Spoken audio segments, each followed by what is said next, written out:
Bien, buenas noches, hermanos. Vamos a comenzar el estudio con una oración. Padre, te damos gracias esta noche por la oportunidad, el privilegio, la libertad que nos das de reunirnos aquí en nuestra iglesia, Señor. Agradecer por cada hermano, hermana que se ha venido a congregar, Señor, y a aprender de tu palabra, todos juntos. Oramos, Señor, y agradecemos siempre, Señor, la libertad que tenemos. Oramos también para que tu Espíritu Santo pueda abrir nuestra mente, nuestro corazón, el entendimiento y podamos recibir la palabra que tú tienes para nosotros. Oramos también por quienes nos ven a través de nuestra señal y te pedimos que también les bendigas y agradecemos todo en el nombre de Jesús. Amén. Amén. Bueno, ya nosotros llevamos bastante tiempo en este estudio y esta imagen de este candelabro de 7 brazos, que es la menorá, ¿no es cierto?, que es característica del mundo judío, pero yo espero que a esta altura del estudio para nosotros ya sea algo familiar. No porque nosotros tengamos que poner una acá ni nada por el estilo, sino que para que podamos saber que somos parte de esto, ¿no es cierto? Probablemente hasta antes de este estudio nosotros veíamos esto como algo exclusivamente judío, que no tenía nada que ver con nosotros, pero nos damos cuenta que tiene que ver todo con nosotros. De hecho, la interpretación y la iluminación que por gracia y por el Espíritu Santo tenemos nosotros es la correcta versus la que ellos tienen, que todavía es sesgada, porque cada una de estas instancias lo que nos hace es apuntar a la figura de Jesús y a su obra, ¿ya? Ellos tienen un conocimiento y un cumplimiento anual de cada una de ellas, pero solamente y exclusivamente desde un punto de vista de su historia, ¿no es cierto? Ellos hablan de la Pascua como la salida de Egipto y todo esto en relación a eventos históricos que por supuesto ocurrieron, pero todos ellos apuntaban y apuntan a la figura de Jesús, porque este candelabro no ha terminado de completarse, ¿ya? Entonces, nosotros estamos en la fiesta de Yom Kippur, o el Día del Perdón, que es en definitiva un tiempo que yo quisiera que quedara esto con la mayor claridad en cuanto a los argumentos, porque todo lo que hemos aprendido o lo que la Biblia nos ha enseñado es que efectivamente este es un tiempo específica y exclusivamente para Israel y exclusivamente para la casa de Judá, ¿ya? La casa de Judá, que es la que existe hoy día en el Estado de Israel. Es el tiempo en que Dios va a expiar a la casa de Judá, ¿no es cierto?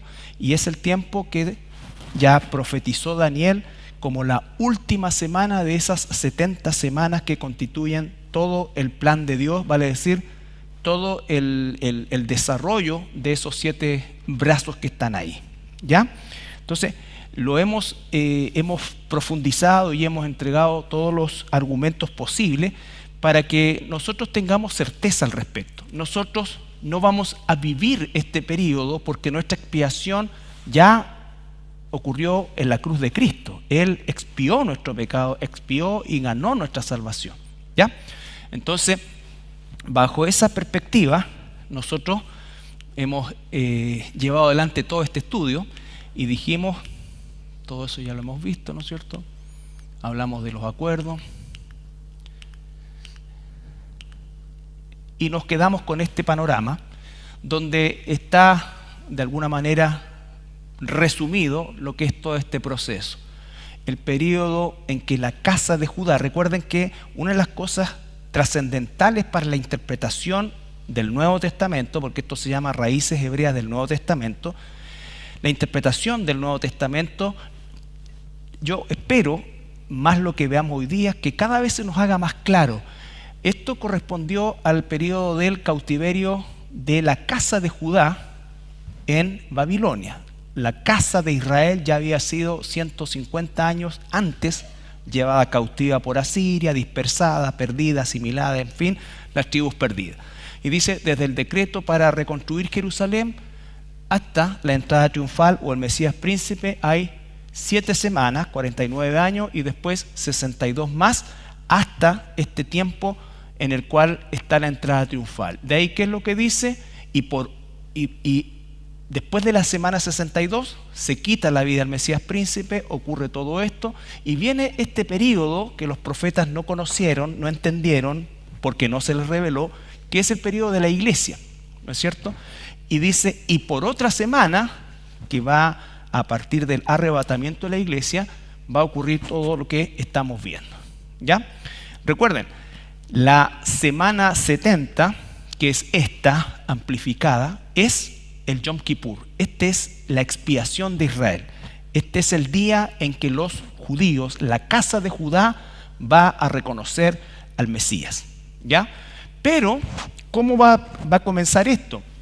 Después del arrebatamiento va a haber la figura del anticristo que se va a presentar como este conciliador, este hombre de paz, ¿no es cierto?, que aparece inicialmente con lo que es el caballo blanco, pero rápidamente se van produciendo todos los eventos que dan origen, ¿no es cierto?, a finalmente el entronamiento de esta figura, y comienzan los juicios de Dios, ya lo que llamamos nosotros el tiempo de la ira de Dios, que está dentro de la semana 70, ¿ya? Todo esto tiene que ver justamente con Israel y específicamente con la casa de Judá. ¿Estamos bien hasta ahí? Ya. Entonces, todo este periodo de 7 años es lo que de forma detallada relata el libro de Apocalipsis desde el capítulo 4 hasta el capítulo 19. Todos esos capítulos corresponden a esta semana 70, ¿ya?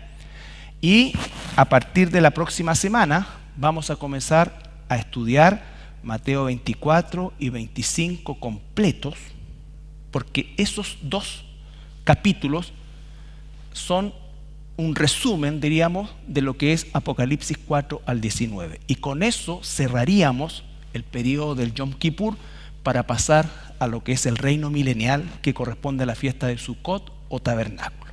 ¿Estamos?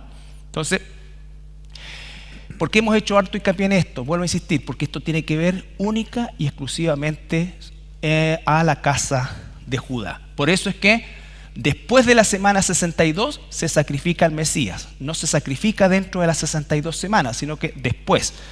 Y por otra semana, otra vez Dios vuelve a tratar con Israel. ¿Ya? Ok. Ahora, esto, hermanos, de alguna manera es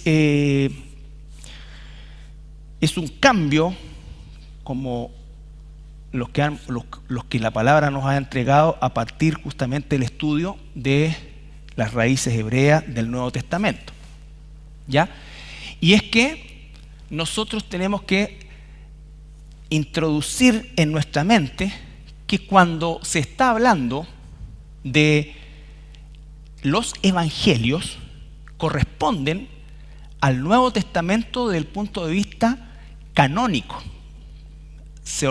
Cuando se dividió el Antiguo y el Nuevo Testamento, se terminó con Malaquías, ¿no es cierto? Después hubieron 400 años de silencio, y después en nuestras Biblias aparece el Evangelio de Mateo, ¿no es cierto?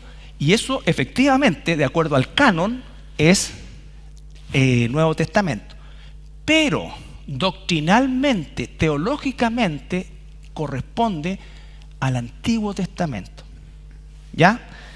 Entonces, no estoy diciendo que no saquemos enseñanzas de los evangelios, no, pero quiero que entendamos eso, porque para leer los evangelios tengo que tener una mentalidad netamente hebrea al respecto, ¿ya? Hebreos 9, 15 al 18, no tenemos lector.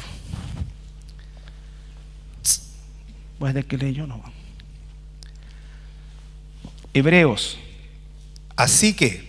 Perdón. Espérame, Cristian. Nos sorprendiste. Momento. Lo tienen todos, tienen que leerlo todo.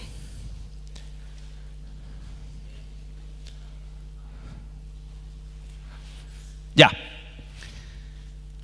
Así que, por eso es mediador de un nuevo pacto, para que interviniendo muerte para la remisión de las transgresiones que había bajo el primer pacto, los llamados reciban la promesa de la herencia eterna. Pausa.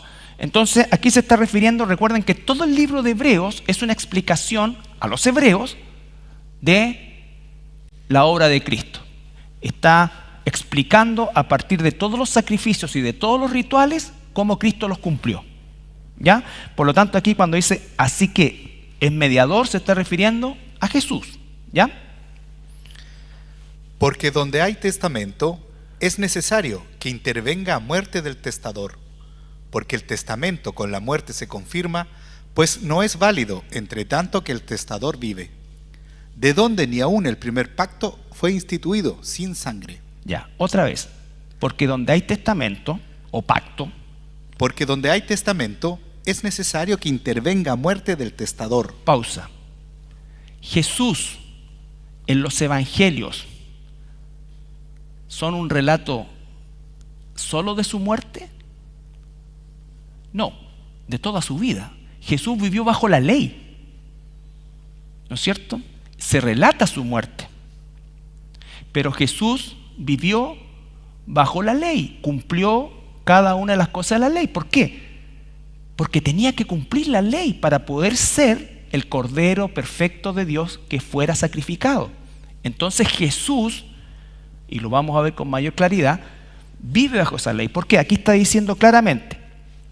Sigue. Porque el testamento con la muerte se confirma. Pausa. Con la muerte se confirma. Es decir, hasta que Jesús no murió, resucitó y ascendió, el Nuevo Testamento no se había echado a andar.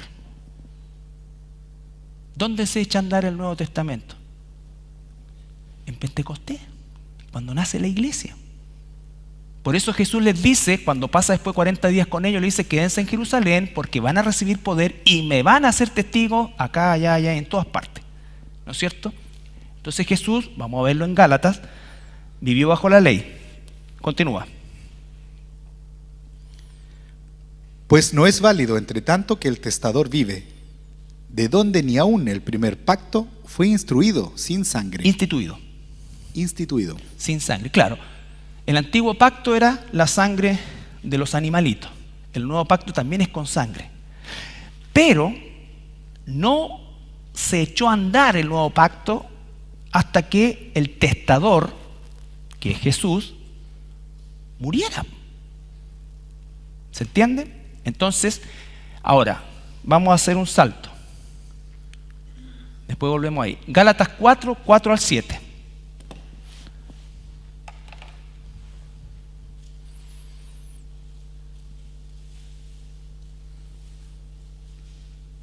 Esto es fundamental para que podamos leer correctamente Mateo y los evangelios en general.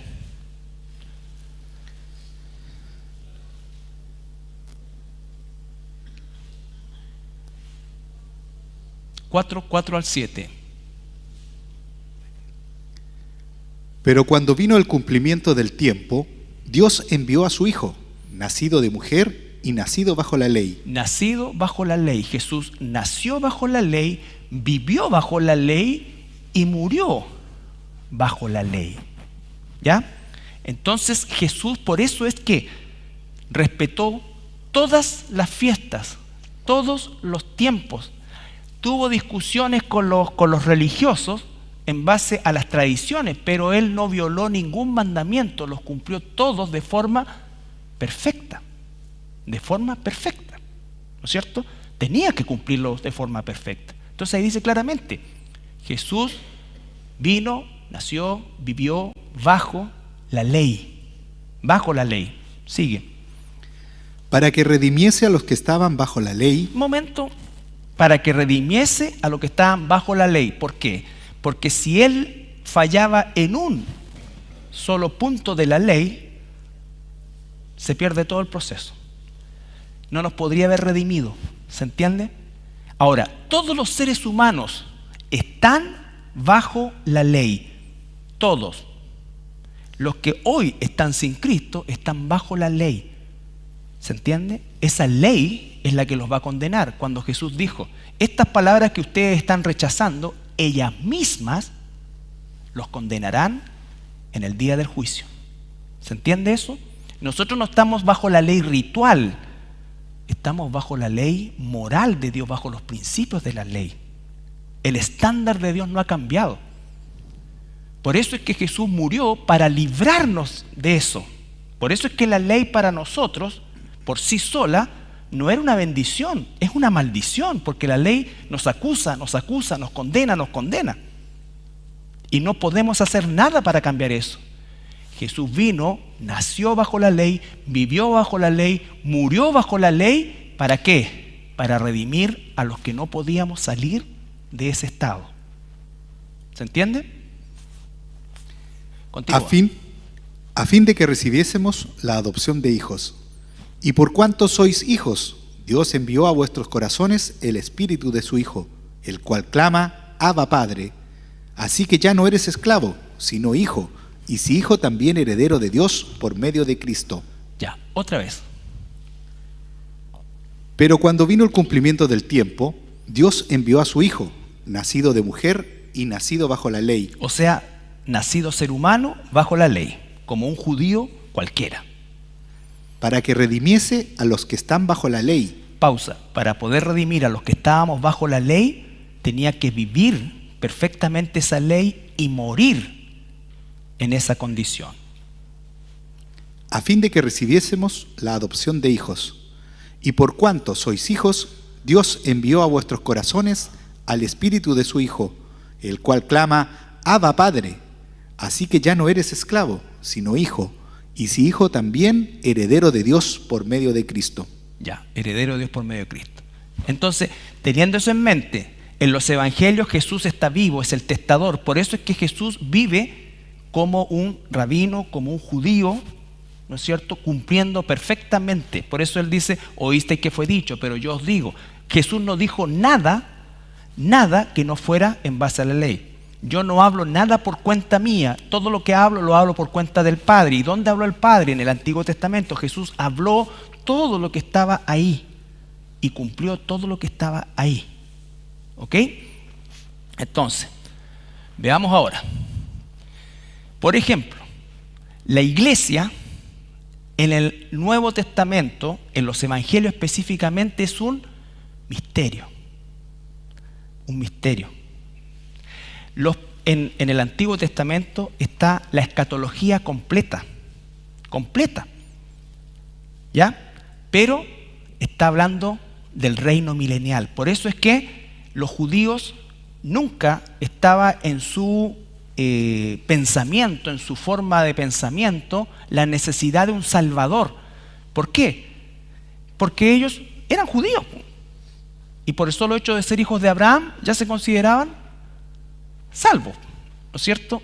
Pero ellos sí, su concepto de Mesías hasta el día de hoy es ¿qué cosa? Un caudillo, un líder que lleve a Israel al tope de la sociedad del mundo, como esa luz al mundo, ¿ya? Entonces, pero ya en el Antiguo Testamento, lo vamos a ir revisando a lo largo del tiempo, como el reino está ahí. Cuando dice el lobo y el cordero y todo esto está refiriendo al reino perfecto del Mesías, ¿ya? Pero los antiguos no veían la iglesia, la dispensación de la iglesia. Ellos veían el reino. Por eso incluso sus discípulos le preguntan, ¿vas a restaurar el reino en este momento? ¿Ya? Veamos antes de eso. Efesios capítulo 2.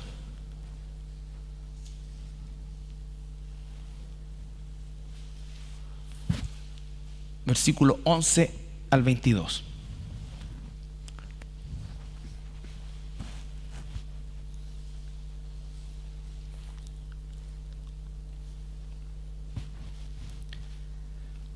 Por tanto, acordaos de que en otro tiempo vosotros, los gentiles en cuanto a la carne, erais llamados incircuncisión, por la llamada circuncisión, hecha con mano en la carne.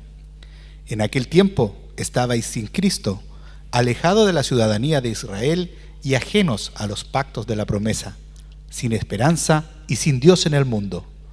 Pero ahora, en Cristo Jesús, vosotros que en otro tiempo estabais lejos, habéis sido hechos cercanos por la sangre de Cristo, porque Él es nuestra paz, que de ambos pueblos hizo uno, derribando la pared intermedia de separación, aboliendo en su carne las enemistades, la ley de los mandamientos expresados en ordenanzas, para crear en sí mismo de los dos un solo y nuevo hombre. Pausa. ¿Ven lo que está explicando Pablo? Le está hablando a los creyentes que salieron de los gentiles, que a la sazón nosotros entendemos que son Efraín. ¿Se acuerdan de eso? Ya. Entonces, Pablo les está diciendo, ustedes antes estaban fuera del pacto, pero ahora están acá. Dios derribó esa muralla en Cristo Jesús. Se resolvió el problema. Recuerda lo que decía cuando veíamos recién el estudio, cómo los judíos, incluso los profetas, cuando leían que Dios iba a volver a unificar a la casa de Judá y a la casa de Israel, ¿se recuerdan? Ellos preguntaban, ¿cómo va a ser esto? Si ellos se dispersaron, se perdieron y no volvieron, y además de eso, la palabra dice que Dios se divorció de ellos. Y si se divorció de ellos, según la ley, no puede volver a casarse con ellos. Todo ese dilema, Pablo lo resuelve. Por eso es que en hebreo se habla del testador, la muerte del testador, todo eso. Entonces le está diciendo esto a los gentiles. Ustedes antes no eran pueblo, Jesús derribó la muralla que los separaba, está solucionando el dilema. Continúa Cristian. Y mediante la cruz, reconciliar con Dios a ambos en un solo cuerpo. Esos ambos son los que salimos de los gentiles y la casa de Judá. Matando en ella las enemistades. Y vino y anunció las nuevas de paz a vosotros que estabais lejos y a los que estaban cerca, porque por medio de él los unos y los otros tenemos entrada por un mismo espíritu al Padre. Así que ya no sois extranjeros ni advenedizos, sino conciudadanos de los santos y miembros de la familia de Dios, edificados sobre el fundamento de los apóstoles y profetas, siendo la principal piedra del ángulo Jesucristo mismo, en quien todo el edificio, bien coordinado, va creciendo para ser un templo santo en el Señor, en quien vosotros también sois juntamente edificados para morada de Dios en el Espíritu. Ya. Ahora, capítulo 3, versículo 1 al 7. Aquí Pablo va a hablar justamente de que esto era un misterio.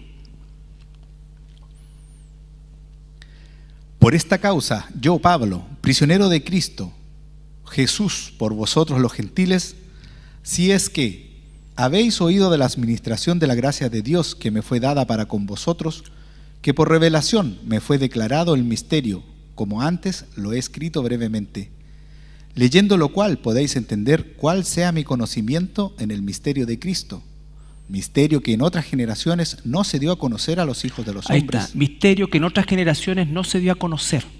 A Pablo se le revela este misterio de cómo Dios iba a volver a juntar a Israel como reino, a las 12 tribus. Eso es lo que está diciendo. Entonces está la casa de Judá y está Efraín, que es sacado de los gentiles. Eso es todo lo que hemos visto, ¿no es cierto? ¿Recuerdan Efraín? De ti saldrán multitud de gentiles. Multitud de gentiles. Como ahora es revelado a sus santos apóstoles y profetas por el Espíritu, que los gentiles son coherederos y miembros del mismo cuerpo, y copartícipes de la promesa en Cristo Jesús por medio del Evangelio, del cual yo fui hecho ministro por el don de la gracia de Dios que me ha sido dado según la operación de su poder. Ya. Versículo 6. Que los gentiles. Que los gentiles son coherederos y miembros del mismo cuerpo y copartícipes de la promesa en Cristo Jesús por medio del Evangelio. Por medio del Evangelio. ¿Ya? Por medio del Evangelio. La casa de Judá todavía pretende llegar a Dios por medio de la ley, lo que estamos viendo el día domingo en Romanos, la ley de las obras y la fe en el Evangelio. Entonces Pablo lo que está diciendo es el misterio de la iglesia, o el misterio, ¿no es cierto?, de cómo iba Dios a juntar otra vez a su pueblo, se lo reveló a él. Ese ministerio no lo supo Daniel, no lo supieron los profetas, no lo supieron, y tampoco estuvo disponible en el tiempo en que los apóstoles estaban con Jesús en los relatos del Evangelio, de los Evangelios, ¿ya? Ahora, ¿qué significa esto? ¿Significa que entonces los evangelios no tienen ninguna utilidad para nosotros? Por supuesto que no. ¿Significa que nosotros podemos aprender de los evangelios? Por supuesto que sí. ¿Significa, en definitiva, que tenemos principios en los evangelios? Claro que sí. Pero los evangelios es el relato de un hombre, Dios, 100% hombre, llamado Jesucristo, quien vivió una vida perfecta con el propósito de redimir a los que estábamos bajo la maldición de la ley. Ese es el concepto del evangelio. ¿Ya? Ahora, por ejemplo, la palabra iglesia aparece solo 2 veces en los evangelios, y específicamente y únicamente en el evangelio de Mateo. En ningún otro existe la palabra iglesia. ¿Se recuerdan cómo era la palabra iglesia en hebreo? Sinagoga, que significa lo mismo que eclesía, asamblea, ¿no es cierto? Por lo tanto, cuando los traductores del Nuevo Testamento al español vieron que Jesús hablaba de su asamblea, porque Jesús no dijo eclesía, Jesús dijo sinagoga, ¿ya? Pero se tradujo como iglesia.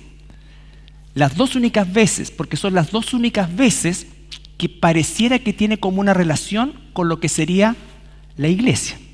Pero quiero que veamos primero Mateo capítulo 4, versículo 23.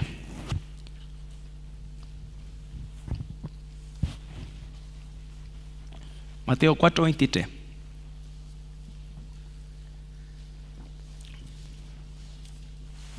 Y recorrió Jesús toda Galilea.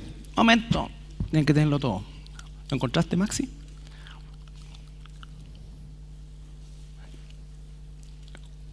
Y recorrió Jesús toda Galilea, enseñando en las sinagogas de ellos y predicando el evangelio del reino, y sanando toda enfermedad y toda dolencia en el pueblo. Fíjense en eso. Jesús recorrió toda Galilea predicando el evangelio del reino. No el evangelio de la gracia, el evangelio del reino. Todavía no vamos a ver eso. Pero dije, ¿dónde lo predicaba? En las sinagogas de ellos. De ellos. Diríamos nosotros en la eclesía de ellos, si fuera en griego. O en la asamblea de ellos. Refiriéndose a la sinagoga donde se reunían los judíos. ¿Por qué? Porque Jesús era un judío de tomo y lomo, y él predicaba donde predicaban los judíos, pero él predicaba ¿qué cosa? El evangelio del reino. ¿Ya? Ahora, Mateo 16, 16 al 18. Perdón, 16 y 16, no, 16 y 17.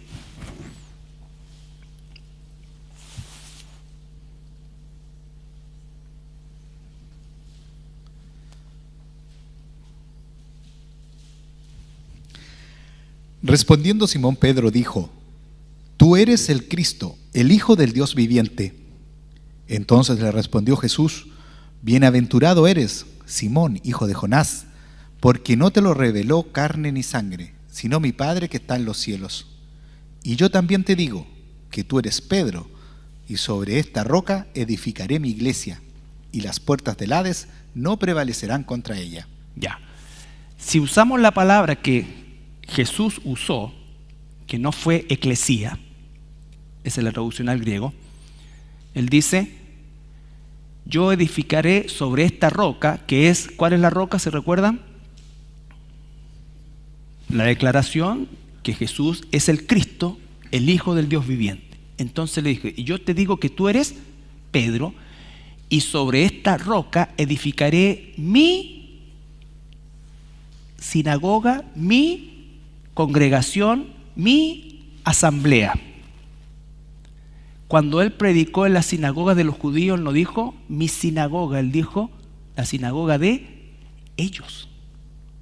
Porque aunque él era judío, y predicaba en esas sinagogas como judío, él no estaba de acuerdo con la enseñanza de los judíos. La sinagoga de ellos, mi sinagoga, mi digamos, asamblea, que es la palabra.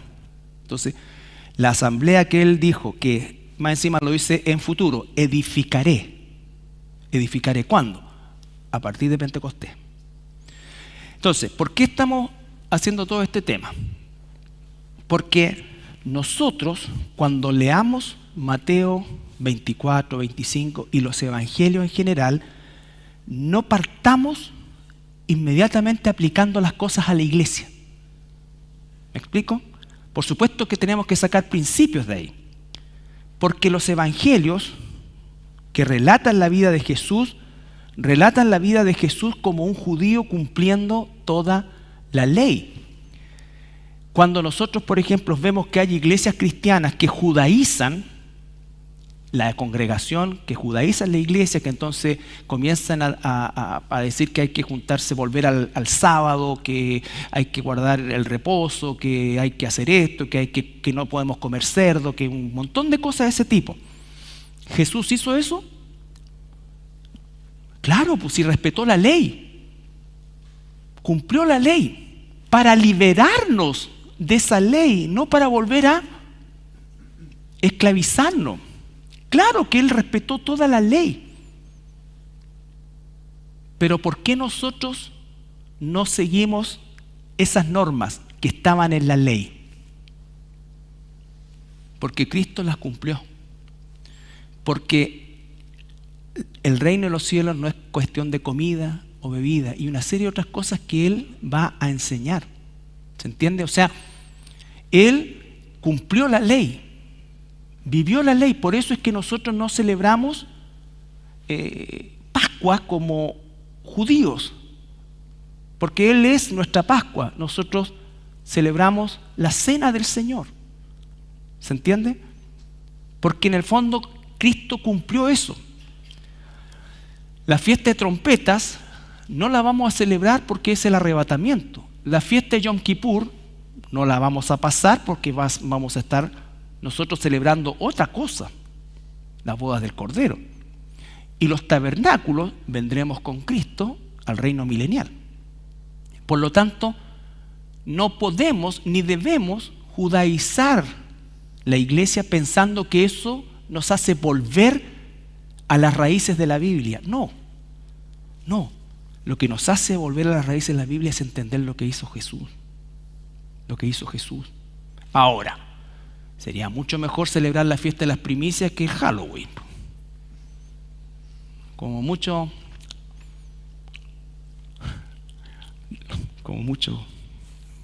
o Navidad incluso, que ni siquiera es la fecha. ¿Me entiendes? Pero esto no es para decir no haga esto, no haga esto otro, sino que simplemente es para entender y diferenciar qué es lo que realmente es importante. Los evangelios doctrinalmente pertenecen a la economía del Antiguo Testamento.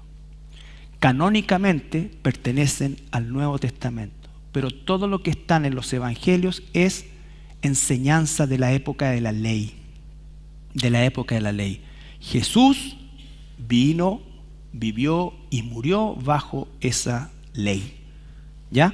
Vuelvo a insistir, no que no podamos sacar, por supuesto que sí, aprendemos todo lo que eso significa.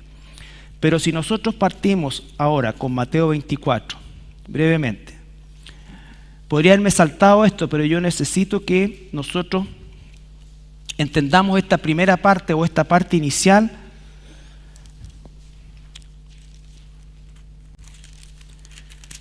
para poder leer correctamente y con la visión correcta Mateo 24.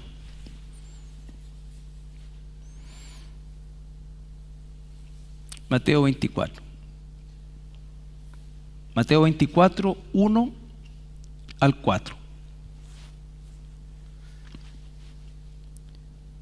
Cuando Jesús salió del templo y se iba, se acercaron sus discípulos para mostrarle los edificios del templo. Respondiendo él, les dijo: ¿veis todo esto? De cierto os digo que no quedará aquí piedra sobre piedra que no sea derribada. Y estando él sentado en el monte de los olivos, los discípulos se le acercaron aparte, diciendo: Dinos, ¿cuándo serán estas cosas y qué señal habrá de tu venida y del fin del siglo? Respondiendo Jesús les dijo: Mirad, que nadie os engañe. Ya. Entonces, ¿a quién les está hablando Jesús? A sus discípulos. Le está hablando en el tiempo bajo la ley. Por lo tanto, todo lo que va a venir a continuación, por supuesto que yo puedo hacer ciertas aplicaciones. Pero cuando dice que vendrá mucho en mi nombre, diciendo yo soy Cristo, han habido muchos que se han proclamado Cristo a lo largo del tiempo, claro. Pero en este tiempo, la tribulación, eso va a aumentar, va a ser de otra manera. Después va diciendo, se levantará nación contra nación y reino contra reino. Todo eso nosotros lo podemos ver, pero está hablando del tiempo de la tribulación. Y eso es lo que vamos a descubrir en Mateo 24, 25. ¿Ya? Porque por eso es que tenemos un caballo blanco, esa paz y seguridad que dura muy poco. Inmediatamente o muy rápidamente comienza el caballo rojo, negro, amarillo, trompetas, copas, es decir, todo se va desarrollando. ¿Ya? Y solamente en el capítulo 24,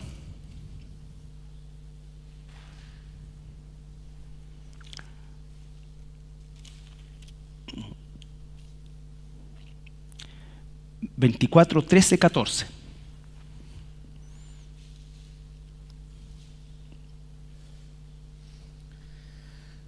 Mas el que persevere hasta el fin, éste será salvo.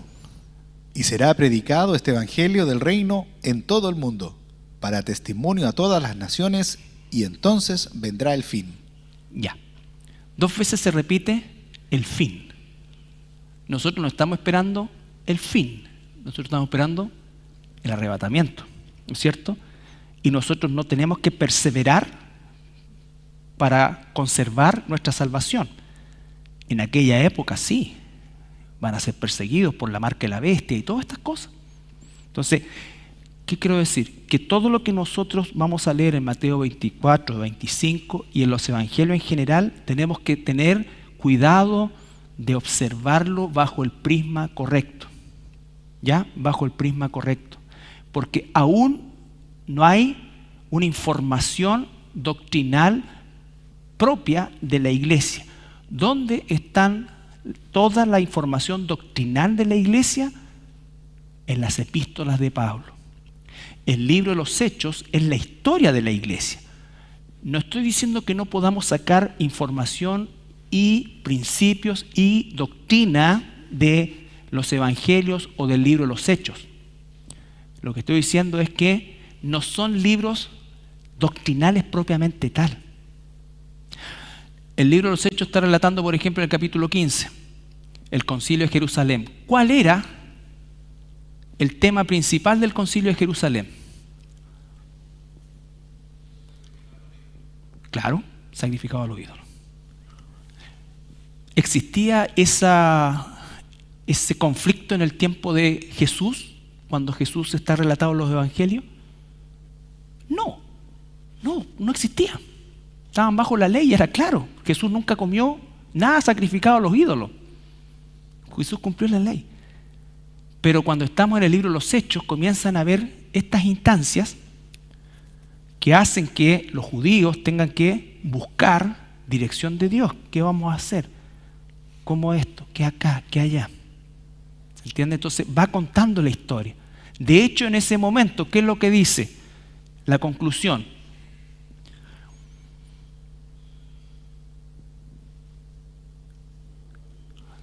Menos sangre y que tienen que cuidarse de fornicación. ¿Cierto? Eso fue la conclusión. Pero después Pablo dice que podemos comer de todo. De todo. Entonces, ¿por qué Hechos dice 2 cosas y Pablo dice de todo? ¿Ya? ¿Por qué? Porque finalmente lo doctrinal propiamente tal queda en las cartas o en las epístolas de Pablo. Pablo fue el que fue dado a los gentiles, a nosotros, a la iglesia, ¿no es cierto? Y él, que era judío de judíos, hebreo de hebreos, él Dios lo usó para escribir todo lo que es el concepto de la doctrina de la iglesia. Ahora, esa doctrina no es de la nada, esa doctrina es la aplicación práctica de todas las enseñanzas del Antiguo Testamento. Pero Jesús no hizo una aplicación práctica, Jesús cumplió la ley. ¿Se entiende? Él no vino a aplicar la ley o a darle un concepto práctico, Él vino a cumplirla, tal y como estaba, tal como Dios la dio. ¿Ya? Bien. Yo sé que se pueden enredar un poco, pero ese es el concepto. Por eso es que la raíz hebrea del Nuevo Testamento es fundamental, porque podemos y debemos entender esto. Espérense cuando lleguemos a la parte de que uno será tomado y el otro será dejado, que nosotros la vimos como el arrebatamiento, y no es eso. No es eso. ¿Ya? Ahora, en el arrebatamiento también uno va a ser tomado y otro va a ser dejado, pero en el contexto de acá se está refiriendo a que Dios va a enviar a sus ángeles a recoger a todo su remanente de los 4 vientos antes de que termine el Armagedón. ¿Ya? Entonces, todo eso de Mateo 24 y 25 está acá también. Esto es Mateo 24, 25, es Daniel 9, es Apocalipsis capítulo 4 al capítulo 19, está completamente relatado con detalles ahí. ¿Para qué es esto? Porque esto no lo vamos a vivir. Justamente es para que tú y yo tengamos certeza de la posición doctrinal que tenemos. ¿Por qué? Porque hay algunos que dicen que no hay arrebatamiento, otros que dicen que la iglesia va a pasar la tribulación, otros que dicen que la iglesia se va a ir a la mitad de la tribulación, otros que dicen que la iglesia se va a ir al final de la tribulación. Y aquí están los argumentos para decir que la iglesia es arrebatada antes de esto, porque esta es la semana 70 que Dios determinó para la casa de Judá, para el pueblo de Israel, el país de Israel o la nación de Israel. ¿Ya? Entonces, ¿qué vamos a ver la próxima semana? La última parte de esta semana 70. Lean Mateo 24, 25 completo, no una vez, muchas veces, y piensen que Jesús le está hablando básicamente a quienes vivirán esta época. Incluso cuando ahí dice en Mateo 24, 25 que va a llamar justos a aquellos que, porque tuve hambre, me diste de comer, tuve sed, me diste de beber. Esto, muchos de nosotros los tomamos para no, y por supuesto que es un principio, pero eso está aplicado al tiempo de la tribulación, cuando el anticristo persiga prácticamente en una cacería a los judíos y aquellos que le crean, cuiden, protejan, alimenten a los judíos, ¿no es cierto? Dios va a decir también van a ser declarados justos. Y eso también lo vamos a entender. ¿Ya? ¿Por qué? Porque el periodo, la segunda mitad de la tribulación, la segunda mitad de esta semana 70, es el periodo más terrible que va a vivir el planeta, pero por sobre todo los judíos. Sobre todo los judíos. Jesús dice, una tribulación cual nunca ha habido, ni la habrá. ¿Ya? Ni la habrá. Ok, ¿alguna pregunta? Solamente un asunto de visión.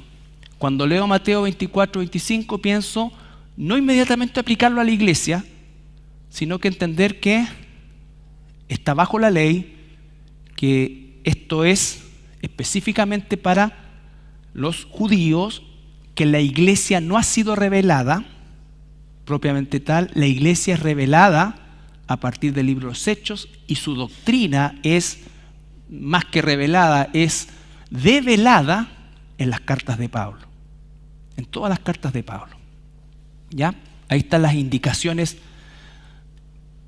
totales casi de cómo es que la iglesia debe conducirse. ¿Tú has leído el libro Los Hechos completo alguna vez? Ya. Eso es la historia de la iglesia. La historia de cómo de cada una de las experiencias del apóstol Pablo, nosotros ¿qué? Sacamos principios, ejemplos, ¿no es cierto? Ejemplos. Pero es distinto cuando en Efesios, por ejemplo, dice: no deis lugar al diablo, el que mienta deje de mentir. Eso no es una experiencia, es una ordenanza. Es la doctrina. No paguen a nadie mal por mal, ¿no es cierto? Vuestra palabra sea sazonada con sal. Como dice Efesios capítulo 4 al final. ¿Cómo dice? Efesios capítulo 4. Entre otras cosas.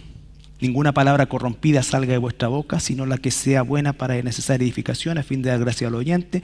No contristéis el Espíritu Santo de Dios, como fuiste sellados para el día de la redención. Quíntense ustedes toda amargura, gritería, antes sed benignos. Todo eso, ¿qué es lo que es? Doctrina. Eso es lo que tengo que hacer. Hacia allá me tiene que dirigir el Espíritu Santo. En cambio, el libro Los Hechos me va contando la historia de la iglesia, las experiencias de los discípulos. Y de eso, por supuesto que aprendo. Hay ejemplos, hay principios que van a derivar en una doctrina, pero es en esencia un libro histórico.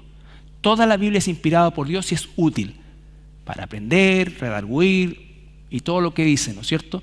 Pero lo que quiero es que no hagamos una separación, sino que hagamos la interpretación correcta cuando leamos los evangelios, con los lentes correctos. Estoy bajo la ley. Lo que estoy leyendo es la época bajo la ley, porque Jesús no vino a sacar principios de la ley, vino a cumplirla. Los principios, el Espíritu Santo lo inspiraría después. Por eso cuando dice, el Espíritu Santo les enseñará todas las cosas a partir de esta información. Bueno, la próxima semana vamos a ver la batalla del Armagedón, el juicio a las naciones y la primera parte de Mateo 24. Pero lean Mateo 24 y 25 completito. Varias veces. ¿Ok? Bien. ¿Alguna pregunta? ¿Quedaron muy enredados, no? Sí, no es enredado. Hazle, hermano. Siéntete libre. Pues estamos viendo Mateo 24. Otra pregunta. En Mateo 18, por lo que salí ahí, decir que hay algunas posiciones, dicen que ahí en Mateo 16 o 18, que ahí comenzó la iglesia. No, porque dice edificaré.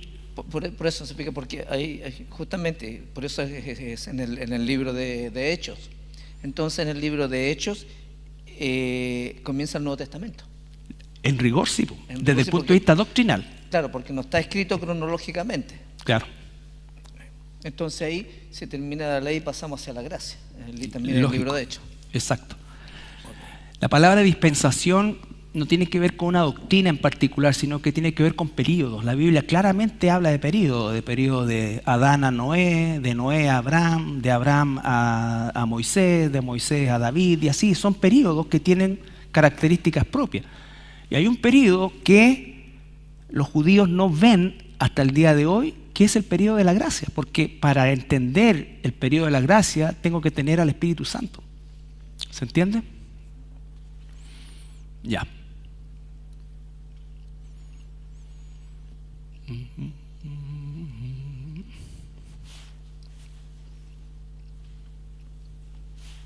José. Sí.